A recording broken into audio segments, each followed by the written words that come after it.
ಸ್ನೇಹಿತರೆ ನಮಸ್ಕಾರ. ಇಬ್ಬನಿ ನ್ಯೂಸ್ಗೆ ಸ್ವಾಗತ. ಇವತ್ತು 2 ಸಾವುಗಳ ಕುರಿತು ಮಾತನಾಡಬೇಕಿದೆ.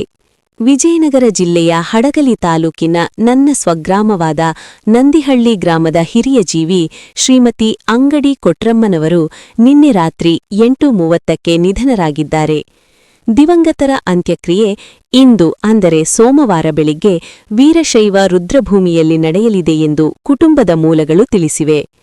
ಗ್ರಾಮೀಣ ಬ್ಯಾಂಕಿನ ನಿವೃತ್ತ ಮ್ಯಾನೇಜರ್ ಆಗಿರುವ ಅವರ ಹಿರಿಯ ಪುತ್ರ ಅಂಗಡಿ ಚಂದ್ರಶೇಖರಪ್ಪ ಸೇರಿದಂತೆ ಅಪಾರ ಬಂಧುಬಳಗವನ್ನು ಅಗಲಿರುವ ಕೊಟ್ರಮ್ಮನವರ ಸಾವಿಗೆ ನಂದಿಹಳ್ಳಿ ಗ್ರಾಮಸ್ಥರು, ಕಂಠಿ ಬಸವೇಶ್ವರ ಸೇವಾ ಸಮಿತಿಯವರು ತೀವ್ರ ಸಂತಾಪ ಸೂಚಿಸಿದ್ದಾರೆ.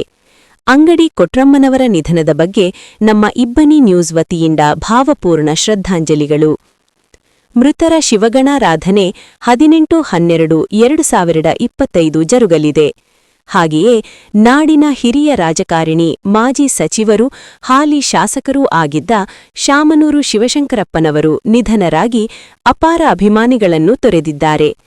ಅಖಿಲ ಭಾರತ ವೀರಶೈವ ಲಿಂಗಾಯತ ಮಹಾಸಭಾದ ಅಧ್ಯಕ್ಷರೂ ಆಗಿದ್ದ ಶಿವಶಂಕರಪ್ಪನವರು ಶೈಕ್ಷಣಿಕ ಕ್ಷೇತ್ರದಲ್ಲಿ ಅಪಾರ ಸೇವೆ ಸಲ್ಲಿಸಿದವರಾಗಿದ್ದಾರೆ.